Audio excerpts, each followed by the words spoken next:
Stats तो जानते हैं यूज ऑफ एबल टू, जिसका हिंदी में अर्थ हो जाता है कुछ कर लेना, कुछ कर पाना या किसी चीज को करने में समझ होना। इसके साथ ही हम जानेंगे अनेबल टू का यूज और जानेंगे एबल टू का यूज मॉडल्स के साथ, WH क्वेश्चन में और इंटेरोगेटिव में। तो स्ट्रक्चर देख लेते हैं पहले। Subject plus is am are was verb plus able to plus verb की first form plus object. Sentence है you are able to speak English. आप अंग्रेजी बोल पाते हैं। तो सबसे पहले हमने सब्जेक्ट लिया यू, उसके बाद आर अकॉर्डिंग टू सब्जेक्ट, उसके बाद एबल टू वर्ब की फर्स्ट फॉर्म स्पीक, उसके बाद object English. Okay, he is not able to get up early in the morning। वह सुबह जल्दी उठने में समझ नहीं है, या आप कह सकते हैं वह सुबह जल्दी नहीं उठ पाता है।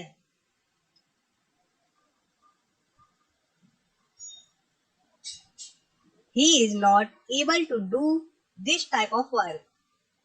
वह इस प्रकार का काम नहीं कर पाता है। I was hardly able to understand French। मैं फ्रेंच मुश्किल से समझ पाता था। पास्ट है, हमने was का यूज किया है।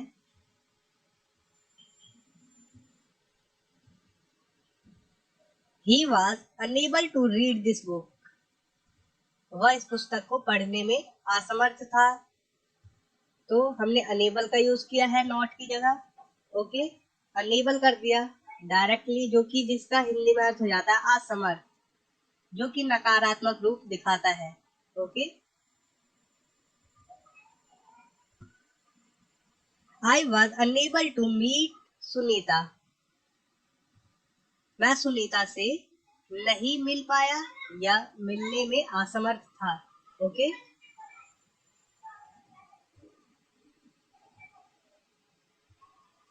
You were able to teach children. आप बच्चों को पढ़ा पाते थे। He is able to read English। वह इंग्लिश पढ़ लेता है। पढ़ लेता है, पढ़ पाता है, एक ही चीज है। Okay,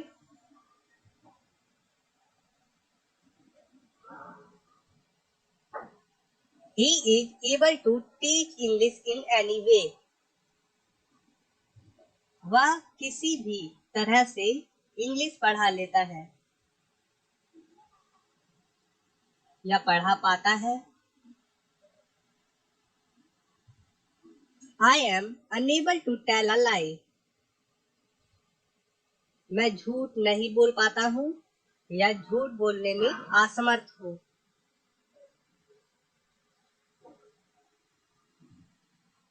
He will be able to make him understand। वह उसे समझा पाएगा। तो हमने यहाँ पर विल बी का यूज किया है, उसके बाद एबल टू, उसके बाद मेक, जो कि पॉजिटिव वर्ब के रूप में यूज हुआ है, समझाना। ओके, समझा पाएगा।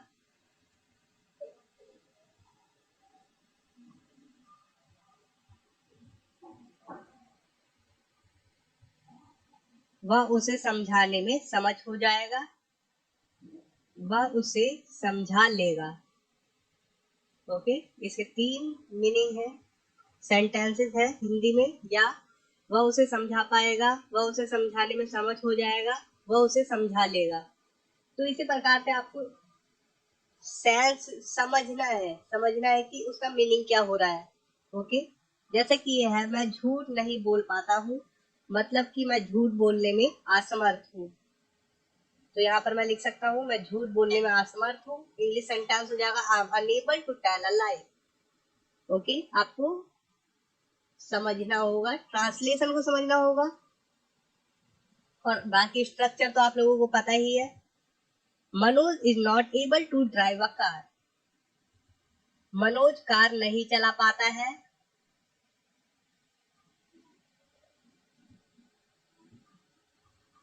आई am unable to understand your matter. मैं आपकी बात नहीं समझ पाता हूँ या मैं आपकी बात समझने में असमर्थ हूँ। I was not able to understand your matter.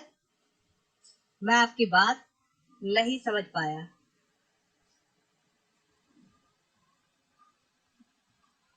Okay, मैं आपकी बात नहीं समझ पाया या मैं आपकी बात नहीं समझ पाया था। वाज का यूज किया है। ओके, या हम कह सकते हैं मैं आपकी बात नहीं समझ पाया, और सेकंड चीज कह सकते हैं मैं आपकी बात नहीं समझ पाया था। दोनों का मीनिंग एक ही है। ओके, पाया मतलब ये भी बीता हुआ है और था वो भी बीता हुआ है।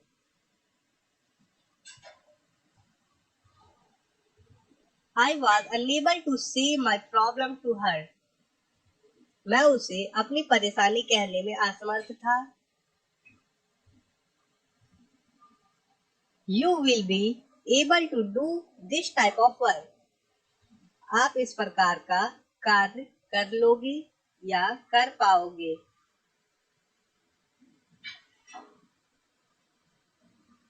अब देखते हैं मॉडल्स के साथ। स्ट्रक्चर है subject plus model.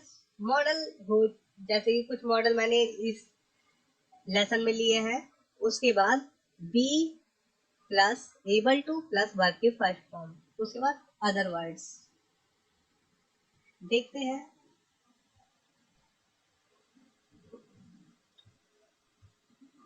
You should be able to read this English book. तो सबसे पहले सब्जेक्ट, उसके बाद मॉडल जो कि शुड है, उसके बाद बी, उसके बाद एबल टू, उसके बाद वर्ब की फर्स्ट फॉर्म जो कि है रीड, उसके बाद other words this English book.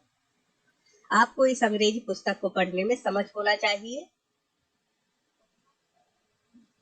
इसी प्रकार से देखिए, you may be able to read this English book. हमने मे का यूज किया है। अब आप इस इंग्लिश पुस्तक को पढ़ने के लिए समझ हो सकते हो। ओके,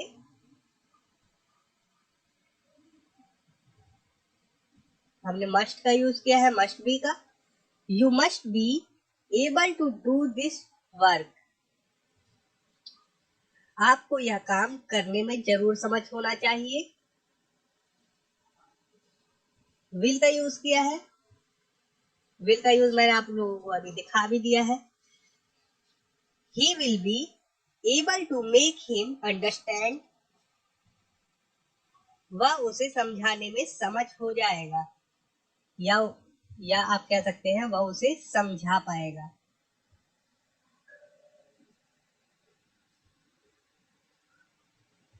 अब देखते हैं इंटेरोगेटिव सेंटेंसेस। इंटेरोगेटिव बहुत ही सिंपल है। इंटेरोगेटिव यस नो वाले क्वेश्चन है। जैसे कि हम सबसे पहले सब्जेक्ट के अनुसार इज एम आर या वाज वर का यूज करेंगे।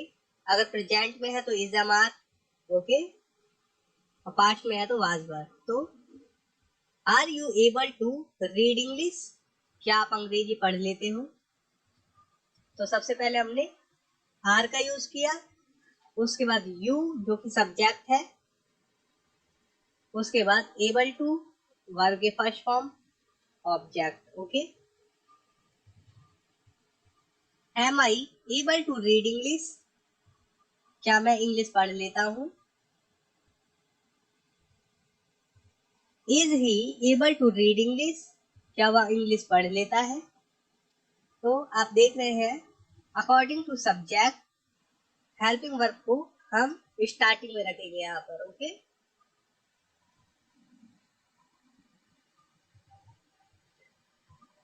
वर you able to do this type of work? क्या आप इस प्रकार का काम कर पाते थे? यहाँ पर वर्ब का यूज हुआ है तो हम यहाँ पर थे कर देते हैं।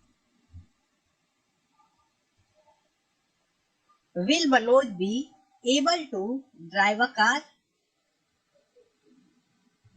क्या मनोज कार चला पाएगा, तो हमने विल का यूज किया, उसके बाद सब्जेक्ट जो कि मनोज है, उसके बाद बी, ओके, बी, उसके बाद एबल टू, वर्ब की फर्स्ट फॉर्म, फिर अदर।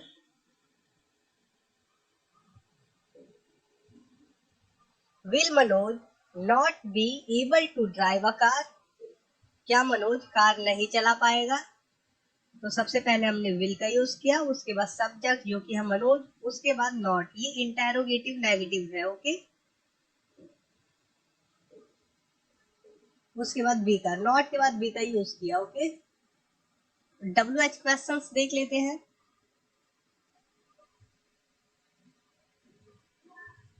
जैसा कि मैंने बताया था, हेल्पिंग वर्ब जो होगा उसे सब्जेक्ट से पहले लिखेंगे, ओके, रखेंगे, और जो कि WH क्वेश्चन वर्ड है वो हेल्पिंग वर्ब से भी पहले रखा जाएगा। जैसे कि ये हाउ, कैसे, उसके बाद हमने आर को रखा जो कि हेल्पिंग वर्ब है, उसके बाद सब्जेक्ट, उसके बाद एबल टू, वर्ब की फर्स्ट फॉर्म है, फिर उसके बाद ऑब्जेक्ट। तो ये सेंटेंस हो गया, how are you able to read English, आप अंग्रेजी कैसे पढ़ लेते हो। Why are you unable to read English, आप अंग्रेजी क्यों नहीं पढ़ पाते हैं।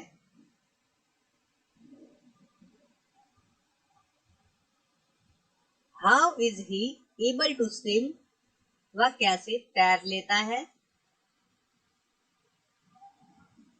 Where were you able to do this type of work, आप इस प्रकार का काम कहाँ कर लेते हो।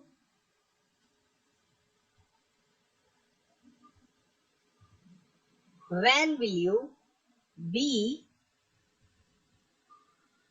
ओके, सब्जेक्ट के बाद यहाँ पर बी का यूज हो रहा है, ये ध्यान में रखना। When will you be able to do this type of work, आप इस प्रकार का काम कब कर पाओगे।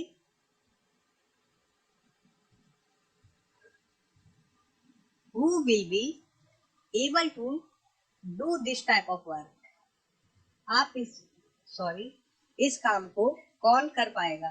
तो यहाँ पर सब्जेक्ट है ही नहीं और हमने क्वेश्चन किया है कि कौन कर पाएगा, हु का यूज किया है, तो हमने हु के तुरंत बाद ही विल बी का यूज कर दिया क्योंकि सब्जेक्ट नहीं है, सब्जेक्ट का पता लगाना है हमें, okay. Who will be able to do this type of work, who will be able to do this work, इस काम को कौन कर पाएगा। Who will be able to go there this night, इस रात वहां कौन जा पाएगा। Who should be able to do this work, यह काम करने में कौन समझ होना चाहिए।